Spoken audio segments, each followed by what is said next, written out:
8절입니다.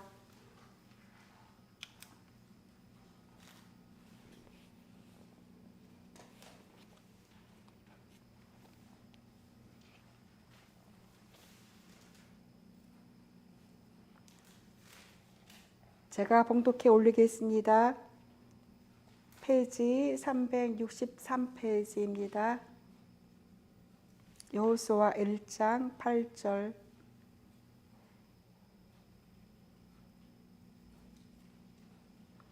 이 율법책의 말씀을 늘 읽고 밤낮으로 그것을 공부하여 이 율법책에 쓰여진 대로 모든 것을 성심껏 실천하여라. 그리하면 내가 가는 길이 순조로울 것이며 내가 성공할 것이다. 아멘.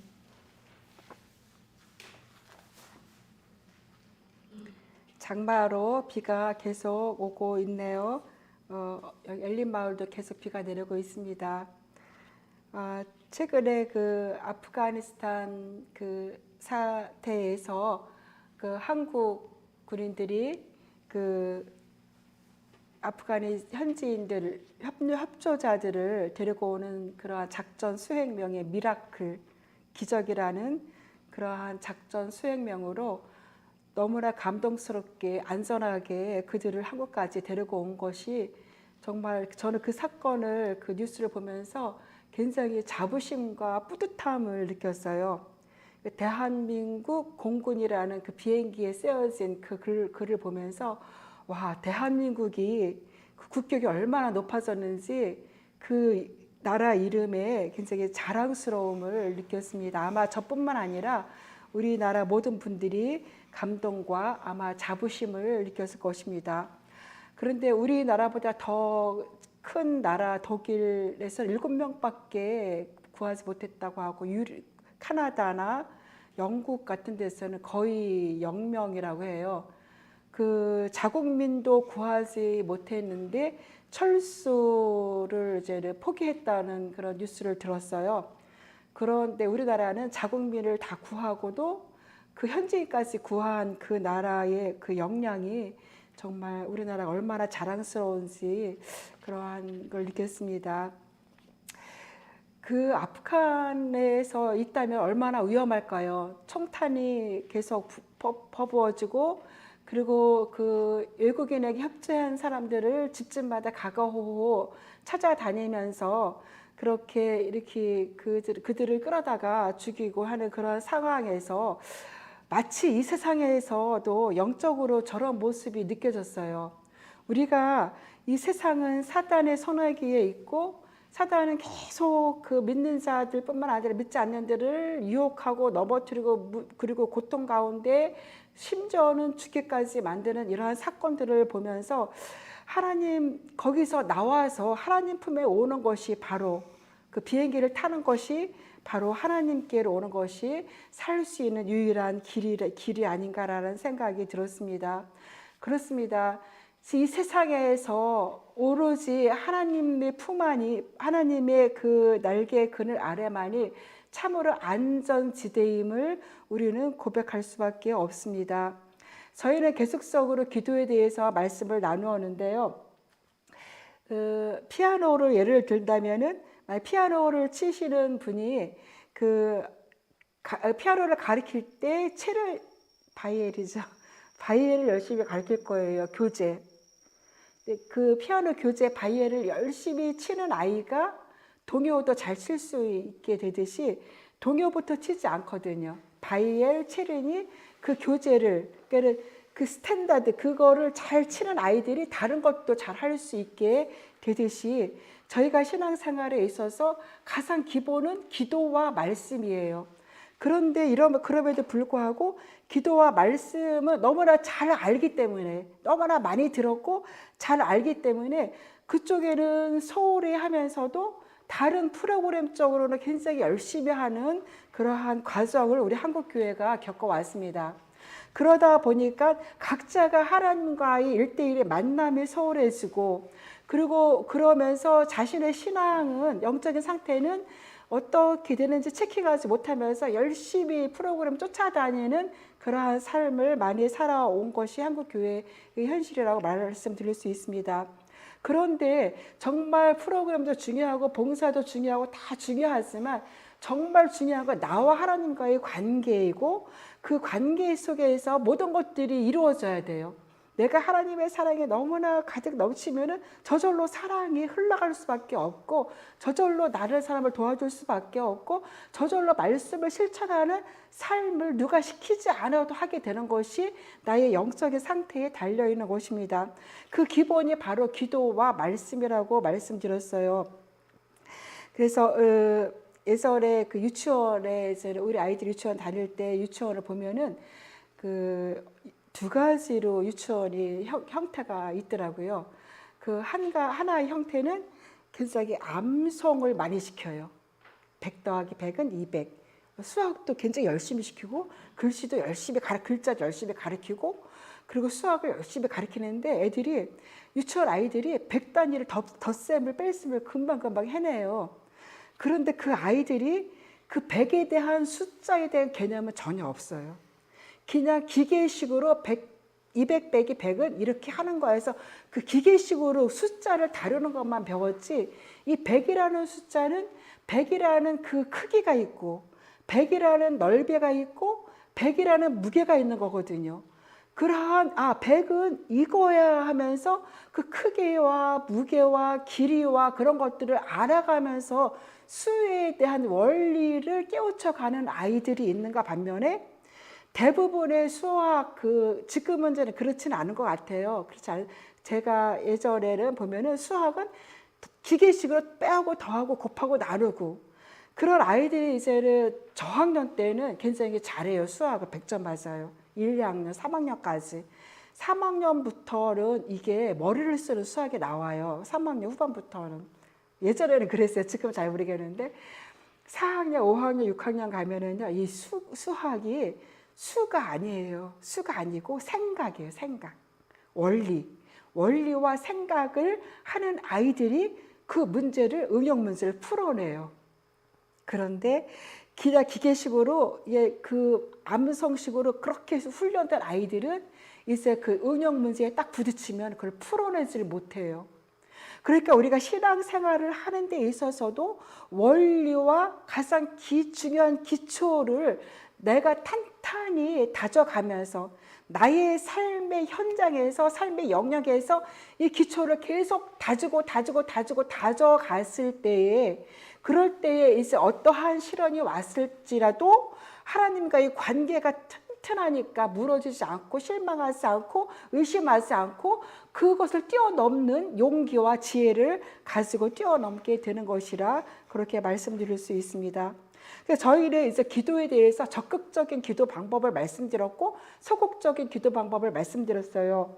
그래서 적극적인 기도 방법에 대해서는 경배기도, 또 방언기도, 말씀 고백기도, 금식기도, 믿음의 기도, 맡기는 기도, 합심기도, 연합기도, 중보기도에 대해서 구체적으로 하나씩 말씀을 드렸습니다. 그리고 기도에 대해서 계속 말씀드렸고 지난 주일 예배 때는 예수님이 원하시는 기도가 무엇인가? 예수님이 원하시는 기도는 바로 이것입니다라면서 그것도 말씀을 드렸습니다. 그러니까 그러한 기도를 들으면서 우리는 알게 되었을 거예요. 기도는 내가 원하는 것을 하나님께 달라고 하는 것이 물론 그것도 기도이죠. 소극적인 기도. 그렇지만 더 중요한 것은 달라고 하는 것이 아니라 나를 바꾸는 것. 그러니까 하나님을 바꾸는 것이 아니라 하나님의 마음에 맞게 하나님의 뜻에 맞게 나를 바꿔나가고 나를 훈련시켜 나가는 것이 바로 기도라는 것을 우리는 알게 되었던 것입니다. 그래서 우리는 경배기도 온전히 나의 그러한 모든 생각과 나의 자아와 나의 욕망, 욕심, 기도 제목까지 다 내려놓고 하나님께 하나님만을 높이는 경배 기도를 통해서 하나님의 임재를 체험하면서 하나님의 임재를 경험하고 하나님 임재 안으로 깊이 들어가는 기도, 또한 방언 기도를 통해서 자신의 그 속사람의 능력을 간곡히 하는 그런 기도, 말씀 기도를 통해서 말씀에 초점을 맞춰서 나를 말씀으로 변화시키는 말씀에 맞게 나를 바꿔나가는 기도, 말씀 고백 기도, 그 자리에 가 있을 때에 비로소 우리는 하나님이 주신 많은 것들을 받을 수 있는 그릇들이 되는 것임을 알았습니다. 또 육신보다는 영의 나를 주장하도록 하는 기도는 바로 금식 기도라고 말씀드렸어요. 이 금식 기도는 지금 제가 경험해 왔을 때는 다른 기도들은 일정한 시간들이 이렇게 물이 끓을 때 이렇게 영도에서 찬물이 끓기 시작하면서 100도까지 끓을 때 그 화력에 따라서 물 끓는 시간이 다르듯이 그 시간이 필요해요. 어든지 그 시간이 어느 정도 경과가 됐을 때 깊은 하나님의 그런 만남이 되는데 금식기도는 아마 그 화력이 센 그 불 같아요. 화력이 센 불. 그래서 금식기도는 더 빨리 하나님을 만나고 하나님의 뜻에 나를 맞추고 그리고 육신보다는 영이 더 빨리 정화되는 그런 기도가 바로 금식기도라고 말씀드릴 수 있습니다. 이 혈기가 있고 화를 잘 내는 사람이 예전에 금식기도를 했더니 기운이 없어서 화를 못 내죠. 그죠? 금식기도는 마가복음 9장 14절에 이런 말씀이 있어요. 마가복음 예수님이 출타하고 안 계실 때에 9명의 제자가 있었거든요. 그런데 이제 말 못하는 벙어리 귀신 들린 아이를 아버지가 데리고 왔는데 예수님이 치유해달라고 부탁하려고 왔는데 예수님이 안 계셨어요. 근데 제자들은 예수님이 병 고치는 걸 봤잖아요. 그러니까 이제는 예수의 이름으로 나가라면서 아마 그 귀신을 나가라고 쫓아내는 기도를 9명이 그 아이를 붙들고 기도를 했는데 그게 이루어지지 않은 거예요. 되지 않고 실패를 했어요. 실패를 했을 적에 예수님이 오셨어요. 예수님이 오셔서 이제 그 아이를 고쳤죠. 그 귀신 들린 그 아이의 귀신을 쫓아내고 그 아이를 온전케 하고 고쳤습니다. 제자들은 의아했어요. 예수님, 우리가 기도했는데 왜 안 됩니까? 하면서 질문을 했을 때 예수님께서 마가복음 9장 14절에서 이렇게 대답하셨어요. 기도 외에는 이런 유가 나갈 수 없느니라라고 말씀하셨어요. 기도하지 않고 귀신을 쫓아낼 수 없다는 말이지요. 기도하지 않고 형식으로만 되지 않는다는 거지요. 그리고 이 말씀이 그러니까 원어에 보면은 기도와 금식 이렇게 되어 있어요. 기도와 금식. 기도와 금식 외에는 이런 유가 나갈 수 없느니라. 금식의 능력이 여기서 우리가 얼마나 큰지 알 수 있겠지요. 제가 이렇게 계속적으로 기도를 적극적이다, 소극적이다 구분하는 이유가 있어요. 그 이유는 뭐냐면 기도는 우리가 문제 있을 때 하나님께 나가서 그 문제를 해결해 주세요 하고 하는 그 기도의 체질, 기도는 그것이 아닙니다. 우리가 가지고 있는 그런 체질을 바꾸고 기도는 적극적으로 나를 변화시키고 나를 바꾸는 것, 나를 하나님이 예비하신 그 자리로 그 축복의 자리로 갈 수 있는 그릇으로 만드는 사람으로 만드는 것이 바로 기도라는, 그래서 기도의 체질을 바꾸는 것이 중요하기 때문에 계속적으로 적극적인 기도, 소극적인 기도 이렇게 말씀드릴 수 있습니다. 그렇다고 해서 소극적인 기도가 무효하다는 건 절대로 아닙니다. 소극적인 기도도 하나님께 반드시 우리가 하나님께 구하는 그런 기도이기 때문에 소극적인 기도를 하지만 이제 적극적인 기도로 변환하는 그러한 기도를 요구하고 있습니다. 그래서 그 적극적인 기도를 계속 하게 되면은 이제 알게 돼요. 하나님의 마음을 영적으로 민감해서 갖고 어떻게 저희가 이제 아이들이 이제 어렸을 적에는 엄마 이거 해도 돼요? 안 해도 돼요? 이렇게 물어보죠. 그러니까 어렸을 적에는 귀찮게 물어봐요. 엄마 이거 해도 돼요? 안 해도 돼요? 심지어 냉장고에 있는 거 먹어도 돼요? 그것까지 물어봐요. 냉장고에 있는 것이 다 자녀들을 위해서 부모가 준비한 건데 엄마 냉장고에 있는 거 이거 먹어도 그것까지 물어보는데 아이들이 이제 크면은 이제 엄마한테 물어보지 않고 자기가 스스로 알아서 하듯이 우리가 영적으로 성장하면 물론 이제는 중요한 문제는 어떻게 하나님의 뜻이 무엇입니까 묻지만 이런 사소한 일까지도 물으면서 하지는 않아요. 그죠? 이것이 하나님이 원하시는 거야. 내가 선을 베푸는 것이 하나님이 더 기뻐하시는 거야. 내가 저 사람을 용서할까요, 말까요? 묻지 않잖아요. 묻는 것이 하나님의 뜻이라는 걸 너무나 잘 알기 때문에 묻지 않고도 내가 용서할 수 있도록 용서하는 것을 선택하고 그 방향으로 나아가는 것이 믿음으로 성숙하다는 것을 말씀드리고 있습니다. 그러한 삶을 살 때 굳이 하나님께 간구하고 구하지 않아도 하나님은 베풀어 주시고 알아서 주시는 그러한 삶, 그것이 바로 형통한 삶이에요. 형통한 삶. 오늘 시편 1편에서 말씀드렸듯이 주야로 하나님의 말씀을 묵상하는 사람은 형통한 삶을 살게 될 것이라고 말씀하셨는데요. 이 말씀은 저의 말이 아니고 그 누구의 말도 아니고 하나님의 음성이거든요. 하나님의 말씀이에요. 그러니까 하나님의 말씀이기 때문에 하나님이 책임지고 그렇게 하시는 하나님의 말씀인 것을 우리가 안다면은 주야로 내가 말씀을 내 앞으로 자꾸 가까이 가져와서 내 눈에서 읽고 입으로 읽고 묵상하는 그러한 삶을 살게 될 것입니다. 그래서 신약 시대에 와서는 이제 하나님이 예수 그리스도를 통해서 우리 아버지가 되셨기 때문에 많은 축복들을 미리 예비해 놓으셨어요. 치유도 미리 다 이루어 놓으셨어요. 그런데 우리가 믿음으로 이러한 성숙한 믿음을 가질 때에 이제 갖게 되고 그 응답되는 그러한 삶을 살게 되는 것이 바로 영적인 원리라고 말씀드릴 수 있습니다. 그래서 기도를 우리가 통해서 할 일은 하나님이 하나님이 뭘 해주는 한다는 것보다도 내가 변하도록 하는 것, 나를 바꾸는 것, 그리고 그렇게 행동하고 그렇게 말하고 그렇게 사는 것, 그렇게 말씀드릴 수 있습니다. 제가 이제 어떤 분들을 만나면 말이 굉장히 부정적이에요. 저도 그런 것이 없진 않아 있지만 더 특별히 부정적이고 안 될 거라고만 말하는 분들을 만나면 제가 말부터 바꾸세요 그렇게 말하거든요. 말부터 바꾸세요. 좋은 말만 하세요. 정말로 그러한 상황이 닥쳤을지라도 그러한 파도가 올지라도 그 말을 하지 마시고 긍정적이고 좋은 말만 하세요라고 말하는데요. 그것이 잘 안 되나 봐요. 훈련이 안 되어 있으면 잘 안 되나 봐. 그 다음에 또 전화 통화하면은 계속적 부정적인 얘기만 하면은 결국은 그분은 그 길로 가더라고요. 그렇게 되는 것을 저는 여러 번 경험했습니다. 그래서 저희가 하나님의 말씀에 비추어서 말부터 바꾸고 생각을 바꾸고 바꾸고 행동을 바꾸는 것, 그것이 바로 우리가 해야 될 일이라고 말씀드릴 수 있습니다. 근데 우리가 이제 간구의 기도, 믿음으로 드리는 간구의 기도를 얘가 정말 일상에서 굉장히 중요한 기도이죠. 이 기도에 대해서 좀 더 우리의 필요를 구하는 기도라고 했습니다. 간구의 기도는. 그런데 이 간구의 기도를 우리가 어떻게 하는 것이 좀 더 이렇게 영적인 원리에 맞게 하는 거에 대해서 잠깐 더 말씀을 깊이 좀 나누겠습니다.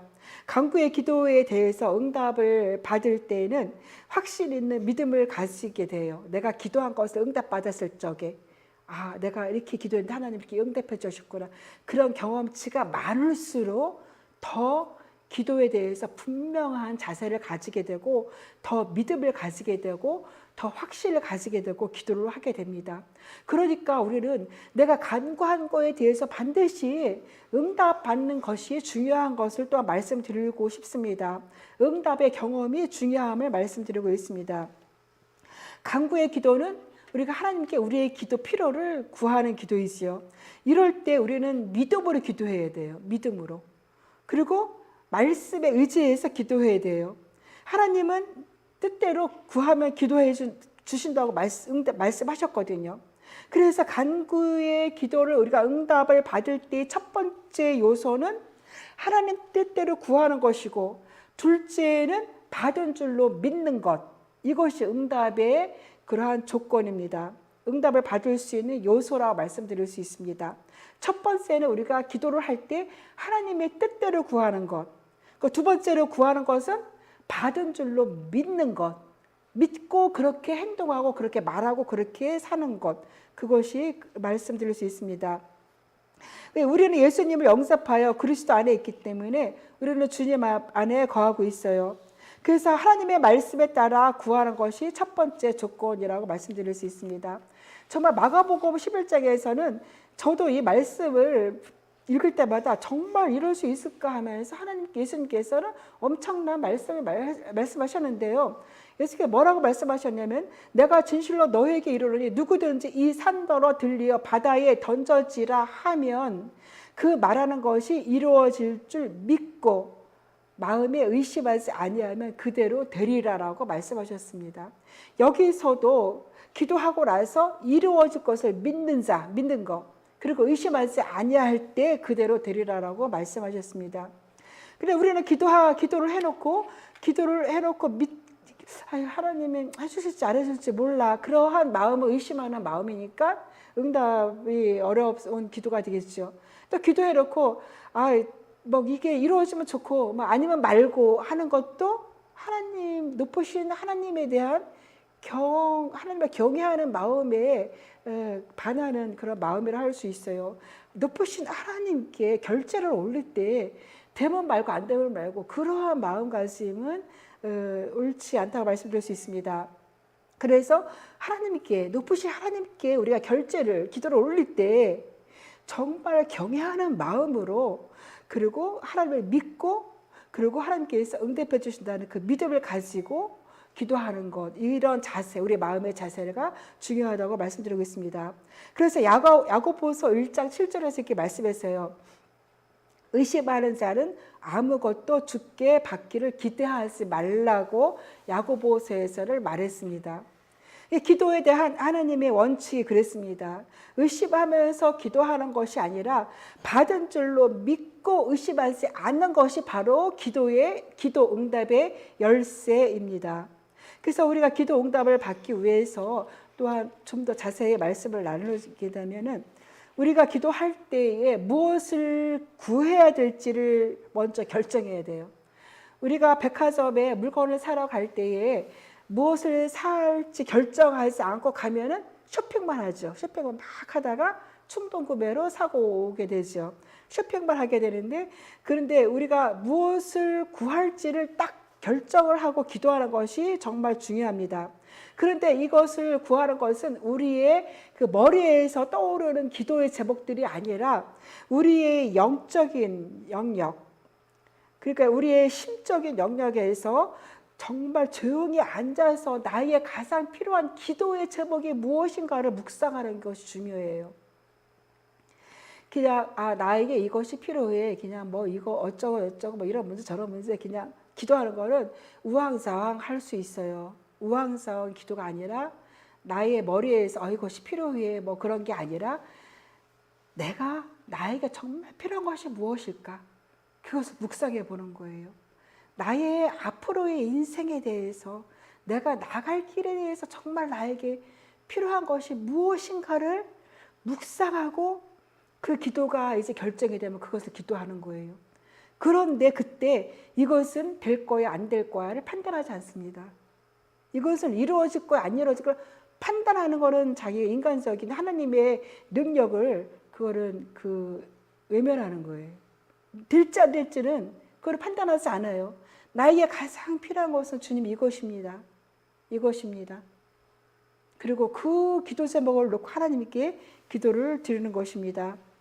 왜냐하면 머리가 생각하는 것과 심령이 생각하는 것은 좀 다르거든요. 영이 생각하는 것은 달라요. 그래서 우리가 이 머리는 계속적으로 세상의 영향을 받고 있지만 우리의 고요한 우리의 심령, 우리의 영적인 상태에서 심령을, 마음을 들여다보고 가장 간절한 것, 그리고 그것을 결정하고 그것을 기도하는 것입니다. 물론 경배기도, 찬양기도, 뭐 침묵기도는 기도 제목 없이 하나님께 나가요. 내가 기도 제목 없을 때 하나님을 높이는 찬양기도를 드리고, 그리고 또한 침묵기도도 하고, 그리고 사람들과 깊어지는 그러한 시간들을 계속 갖는 것을 권면드립니다. 이런 시간들을 갖지 않으면요, 하나님과의 관계가 멀어져요. 말씀을 읽지 않으면 말씀의 맛을 잃어버려요. 그래서 이런 시간들도 갖고 나의 심령에서 깊이 내가 가장 원하는 것은 이거야. 그것을 찾아내시고, 근데 그것이 인간적인 방법으로는 될지 안 될지를 따지지 않는다는 것.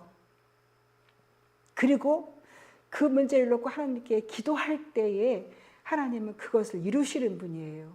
하나님은 미라클, 기적을 이루시는 분이 바로 하나님이십니다. 저희가 여기서 올 때도 그랬어요. 아무것도 없었어요. 그 보증금밖에. 그런데 믿음으로 발을 내디뎠을 때 하나님이 역사하셨고, 저는 이런 경험들을 많이 가지고 있습니다. 그래서 그러면 하나님이 원하시는 건지 내가 원하는 건지 어떻게 알아요? 그렇게 질문할 수 있죠. 하나님이, 우리가 그래요. 하나님이 아예 그냥 이렇게 음성으로 말해주시면 그대로 순종할 텐데, 이것이 하나님의 뜻인지, 하나님의 말씀으로 이렇게 우리 인간이 말하는 것을 귀에 들려주지 않으니까, 뜻인지 아닌지 모르니까 순종하지 못해요라고 말할 수 있습니다. 하나님의 뜻인지 아닌지 어떻게 알 수 있냐면, 우리는 하나님의 말씀이 모두 하나님의 뜻이에요. 성경에서 하나님이 약속하신 것, 그것이 다 하나님의 뜻입니다. 너희를 치유자 예수 그리스도 채찍의 말씀으로 너희가 나음을 입었도다 라고 분명히 말씀하셨는데, 이 병이 깊어지면서 이제 내가 그만 가는 것이 하나님의 뜻인가 보다. 그렇지 않습니다. 저는 그렇게 하나님은 치유하시는, 원하시는, 물론 때가 되면 또 가는 것이 하나님의 뜻이기도 있지요. 그렇지만 젊은 나이에, 어렸을 적에, 그리고 또 아직 더 할 일이 남아있는데, 하고 싶은 일이 남아있는데 그러한 아쉬움을 갖고 가는 것은 하나님의 뜻이 아닙니다. 하나님은 이 땅에서 너희들이 할 수 있는, 하고 싶은 일들을 마음껏 하고 오기를 원하십니다. 그리고 성경에 그러면 내가 이것이 하나님의 뜻인지 아닌지 성경에 기록되어 있지 않다면은 이것이 하나님의 뜻인지 아닌지 어떻게 알 수 있을까요? 바로 부모의 마음을 생각해 보세요. 부모의 마음. 부모의 마음은 이것을 주는 것이 바로 부모의 마음이라면, 하나님은 그 부모보다도 더 큰 사랑을 가지신 분이 하나님이시거든요. 그러니까는 우리가 잘 되고 우리가 하고 싶은 뭐가 있는데 그것을 반대하지를 않으시죠. 물론 하나님의 마음을 헤아렸을 적에 내가 이렇게 했을 때 하나님이 좋아하지 않으실 거야. 그것은 하나님의 뜻이 아닌 거죠. 내가 이렇게 했을 때 하나님이 좋아하실 거야. 내가 이 일을 했을 때 나에게 유익이 되고, 내가 이 일을 했을 때 타인에게 유익이 되고, 내가 이 일을 했을 때 하나님께 영광이 되고, 바로 그것이 하나님의 마음이고 하나님의 뜻이므로 우리는 그에 따라서 하나님의 뜻임을지 아님을 알 수가 있는 것입니다. 그래서 우리가 많은 기독교인들이 하나님에 대해서 오해하고 있어요. 오해하고 있는데 자기 자신에 대해서도 오해하고 있어요. 기도원에 이제 가잖아요. 이제 요즘은 이제 코로나 때문에 가지 않지만, 이제 기도원에 가면은 거기서 음악을 이렇게 테레비 화면으로 해서 음악을 이렇게 해서 많이 찬양하는데, 주로 회개하는 기도, 나는 죄인입니다, 뭐 그런 기도를 많이 해요. 근데 우리의 정체성은 이제 그게 아니라는 거죠. 교회에서 죄에 대해서 많이 설교를 해요. 로마서 8장 1절에서 뭐라고 말씀하셨습니까? 로마서 8장 1절 한번 같이 찾아볼까요? 로마서 8장 1절 찾아서 읽어주세요.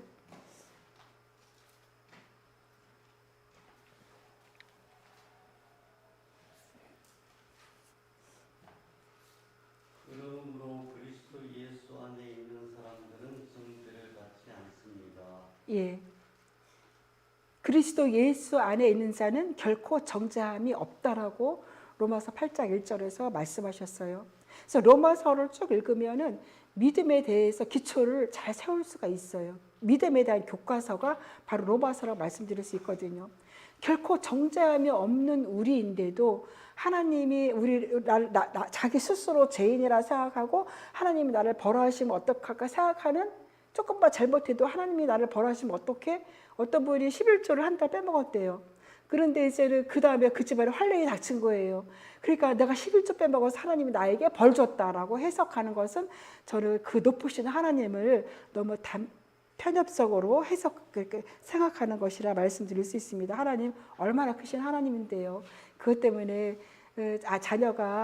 자녀가 부모에게 용돈 한 달 안 줬다고 자녀를 야단치는 부모도 없는데 하나님 그런 하나님이 절대로 아니십니다.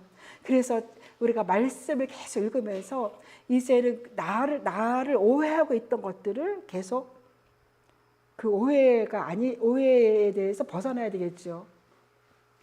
그리고 또한 교회에서 계속적으로 우리가 신앙생활을 해오면서 받았던 그러한 그 규칙, 원리, 교리, 그것도 하나님의 말씀은 뛰어넘으십니다.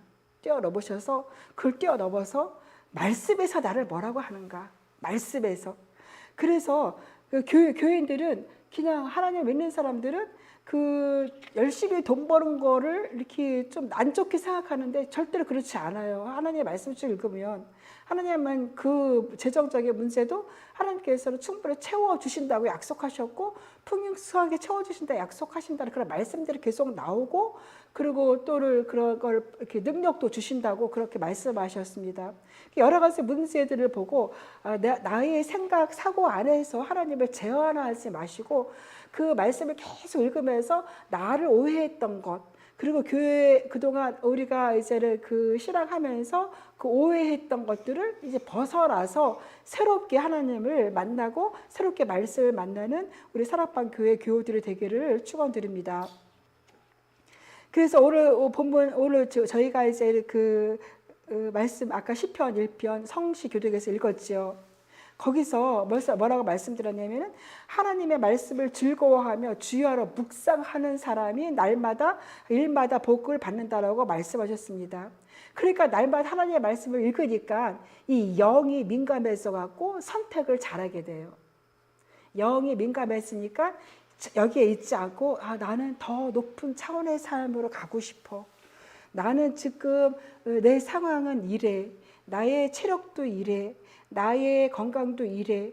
그래서 나는 뭐 이거밖에 안 돼가 아니라 잘 말씀을 읽으면서 자신의 심령 안에서 심겨지는 비전, 심겨지는 소망이 있어요.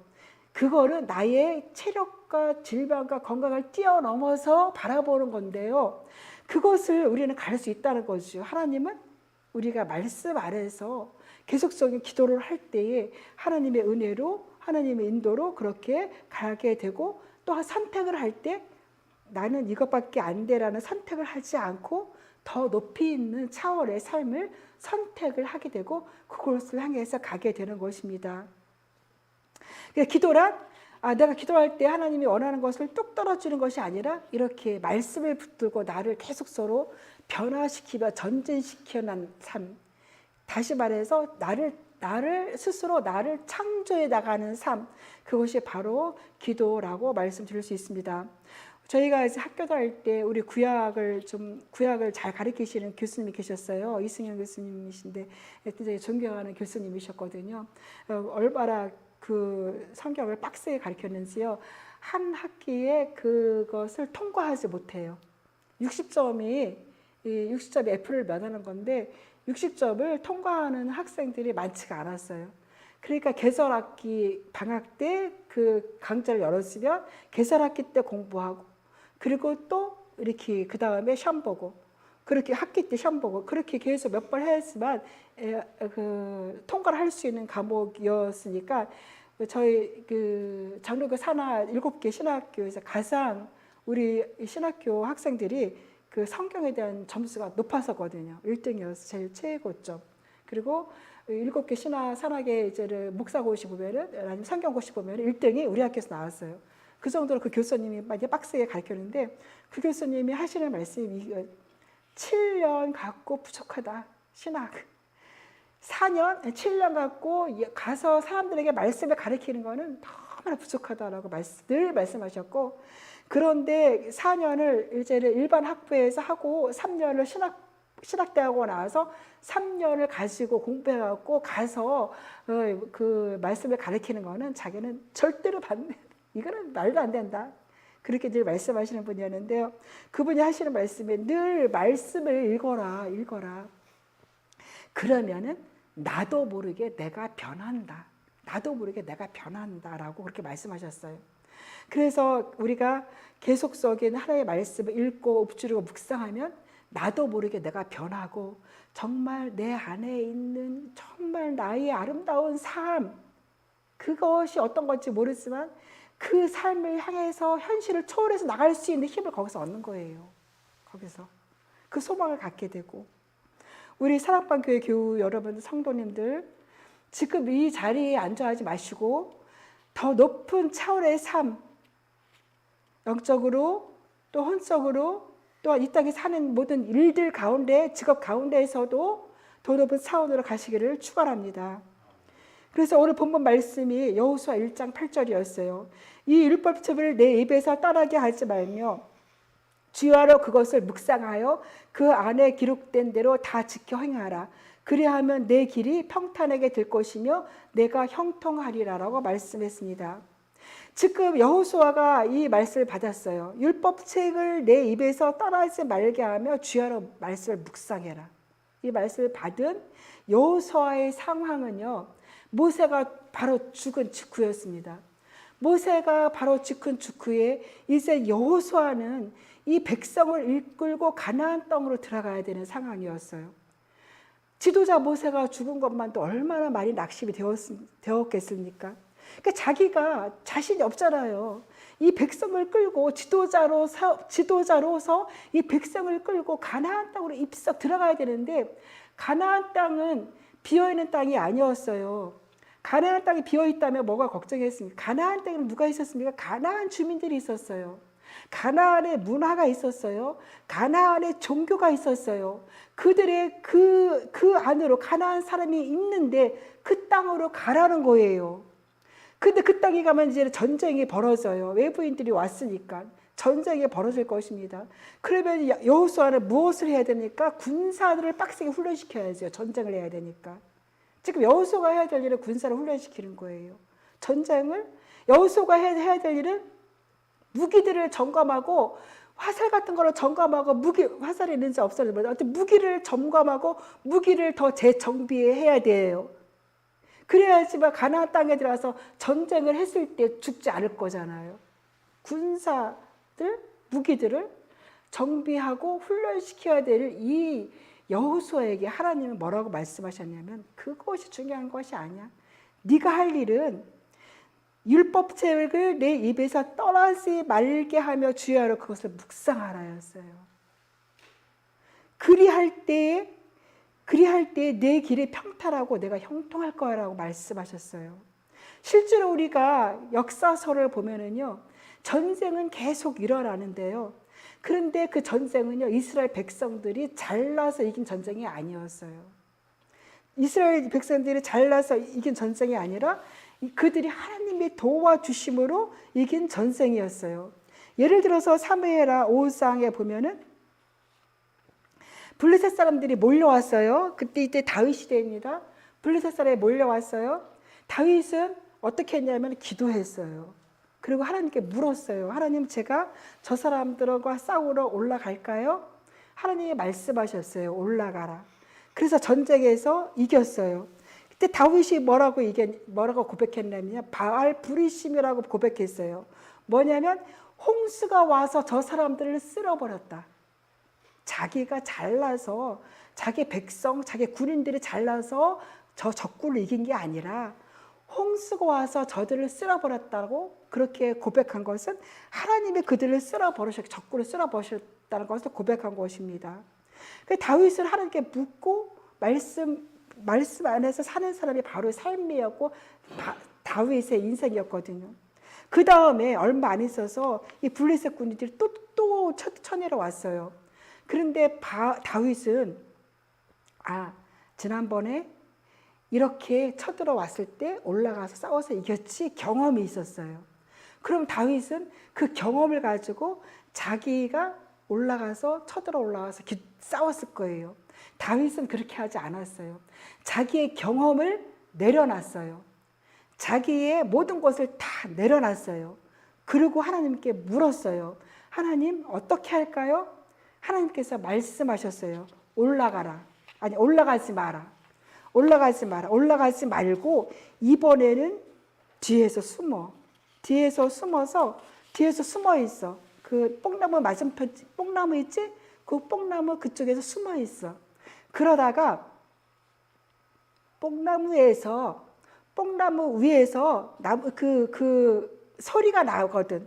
그때 그들을 공격하라고 그렇게 말했어요. 완전히 다르지요. 첫 번째 싸움과 두 번째 싸움이. 만약에 두 번째 다윗이 자기의 경험을 가지고 그대로 진격했더라면 졌을 거예요. 블레셋은 이번에는 다른 작전을 갖고 있었거든요. 다른 곳에 진치고 다른 작전을 갖고 있었는데 하나님은 아셨잖아요. 그래서 하나님께 물었어요. 하나님의 말씀대로 했어요. 그래서 뽕나무 뒤에 숨어 있다가 나뭇가지에 소리가 났을 때 그때 그들을 싸워서 이길 수 있었던 것입니다. 그러니까 우리가 날마다 말씀을 묵상하는 것이 우리가 형통한 삶을 사는 것은 성경을 통해서 우리는 알 수가 있는데요. 바로 이 말씀을 묵상하는 것. 그럴 때 로마서 10장 17절에 이렇게 말씀했어요. 우리가 말씀 묵상할 때 믿음은 들음에서 나며 들음은 그리스도의 말씀으로 말미암느니라 라고 말씀하셨습니다. 말씀을 계속 묵상할 때 믿음이 생기고 그 믿음이 있을 때 이제 그 믿음은 하나님의 그 말씀 때문이다라고 말씀하셨습니다. 그러니까 우리가 기도 응답의 첫 번째 열쇠는 믿는 것이라고 말씀드렸습니다. 이 믿어야지만 기도 응답을 받는데 수많은 기도를 했을지라도 믿음이 없으면 전부 다 그게 이루어지지 않는 거예요. 그러니까 그 믿음을 가지려면 어떻게? 주야로 주님의 말씀을 묵상하는 것. 거기에서 믿음을 갖게 되고 그만큼 말씀을 믿는 만큼 믿음을 발휘할 수 있는 것이 되고 또 한 가지는 계속적으로 사탄이 우리의 머리에 생각을 주고 너 우리의 경험대로 살게 하고 우리의 생각과 오감과 여러 가지 사건들로서 자극을 하는데 그 사탄이 주는 것들을 이길 수 있는 것은 바로 머리가 아니라 심령에 있는 말씀, 믿음으로 이길 수 있는 것이고요. 계속적으로 또한 우리 심령에 말씀이 있을지라도 사탄은 또 흔들어요. 그래서 그 말씀조차도 빼앗아가려고 의심하게 하는데 그 빼앗아가려고 의심하게 하는 이것을 우리가 이길 수 있는 것은 바로 말씀으로 대적하는 거거든요. 그래서 우리가 말씀을 지키려고 할 때 의심이 올 수 있어요. 그런데 이 잘못된 이 사탄이 주는 의심을 방어하는 것이 바로 뭐냐면 말씀이에요. 내가 말씀 안에 있는 걸 가지고 말씀을 입으로 선포하고 말씀을 선포하고 할 때 그 사탄이 나갈 수 있습니다. 쫓겨나가게 되지요. 그 사탄이 계속 화살을 쏘지요. 제가 예전에 환상을 봤는데요. 사탄이요 불화살을 딱 하고 저의 심장에 딱 쏘는 거예요. 근데 이제 제가 이렇게 기도를 많이 할 때였거든요. 방어벽에 딱 있었어요. 방어벽에 딱 있으니까 불화살이 딱 오는데 방어벽에서 딱 맞고 떨어지더라고요. 근데 시간이 많이 흐르고 내가 좀 믿음이 연약해서 기도도 안 하고 막 그럴 때였는데 사살 딱 쏘니까는요. 여기 와서 탁 꽂히는데요. 얼마나 아픈지요. 그 사건들로 인해서 엄청난 상처를 받고 싸우고 그런 사건들이 있었어요. 그러니까 우리가 말씀으로 늘 방어하고 있으면 그 의심도 그 사단의 어떠한 대결도 물리치고 우리가 나를 지킬 수 있는 것이 되겠습니다. 그러니까 나의 그러한 그 감정, 사건, 환경, 경험 그보다도 더 위에 놓아야 되는 것은 말씀이라고 말씀드렸어요. 말씀. 그 사탄이 하나님의 말씀을 위장하는 경우도 있어요. 말을 해요, 사탄이. 근데 그것이 하나님의 말씀에 합당한지 아닌지 말씀으로 증명해야 되거든요. 증명해야 돼요. 우리가 환상으로도 사탄이 역사할 수 있어요. 근데 그것이 말씀에 맞나 안 맞나 증거예요. 그래서 많은 그 예언 사역자들이 있는데 그분들이 말이 다 맞진 않아요. 왜냐하면은 그분들이 영적으로 민감할 때는 잘 얘기를 해요. 성령의 말씀을. 근데 사람이기 때문에 자기의 생각이 끼어들면 오류가 나오거든요. 그 사람들도 그렇게 오류가 할 수 있는데 우리는 나에게 어떤 환상이나 나에게 어떤 오감이나 어떤 생각이나 왔을 때 심지어는 또 어떤 음성을 들었을 때 이것이 하나님의 말씀인지 아닌지를 증명하는 그것들이 필요하다고 말씀드렸습니다. 그래서 우리가 이렇게 제수적으로 하나님의 말씀, 그것이 바로 계속적으로 말씀드렸듯이 그 나를 방어 사단을 무리치는 공격력 무기가 말씀이라고 말씀드렸습니다. 하나님의 말씀을 나의 삶에서 얼마큼 권위를 두고 있는가 거기에 따라서 승패가 결정이 됩니다. 바쁘죠. 우리 모든 현대인들은 너무나 바빠요. 바빠서 하나님의 말씀은 자꾸 뒤로 밀려가요. 뒤로 밀려가는데 아무리 바빠도 아무리 급한 일이 있어도 여호수아에게 말씀했듯이 전쟁을 앞두고 있는 여호수아에게 율법책을 주야로 묵상하라고 말씀하셨듯이 하나님이 우리에게 요구하십니다. 아무리 바쁘고 아무리 힘들어도 우선순위에 하나님과의 시간 만드시고 우선순위에 하나님의 말씀을 놓고 그리고 우선순위에 나의 경험과 생각보다는 하나님의 그 뜻을 우선순위에 놓는 것, 이것이 바로 이 땅에서 우리가 복된 삶을 사는, 그러한 열매 맺는 삶을 사는, 그리고 기도에 응답받는 그러한 삶을 사는 그런 원리라고, 영적인 원리라고 말씀드리겠습니다. 기도드리겠습니다. 하나님, 이 땅은 참으로 전쟁과 또한 기근과 전염병으로 어지러운 세상입니다. 이러한 세상 가운데에서 정말 저희 나라에 평안을 주시고 저희 이 또한 삶의 평안을 주심을 감사드립니다. 하나님, 이 나라를 주께서 축복하여 주시사 이제 이 나라가 이제 선진국 대열에 으뜸으로 세워질 수 있는 나라가 되어져 가는 희망과 비전이 보입니다. 이 나라를 축복하시고 이 나라의 백성들을 축복하시고 이 나라의 청년들과 청소년들을 축복하여 주시옵소서. 하나님, 또한 저희가 기도에 대해서 계속적인 말씀을 나누었습니다. 저희들의 신앙도, 영적인 신앙도 점점 성장하여서 하나님의 수준 있는 그러한 수준급에 도달하게 하여 주시고 어떠한 그런 괴계와 그러한 관계의 마귀의 관계가 있을지라도 능히 가볍게 물리치는 그러한 영적인 성장이 우리에게 있도록 축복하여 주시사 참으로 우리의 삶이 복된 삶, 열매 맺는 삶, 그리고 또한 기도에 응답받는 삶, 더 나아가서는 하나님께서 원하시는 그 하나님께서 바라시는 비전을 이루어가는 복된 삶이 될 수 있도록 축복하여 주옵소서. 예수님의 이름으로 기도드리옵나이다. 아멘.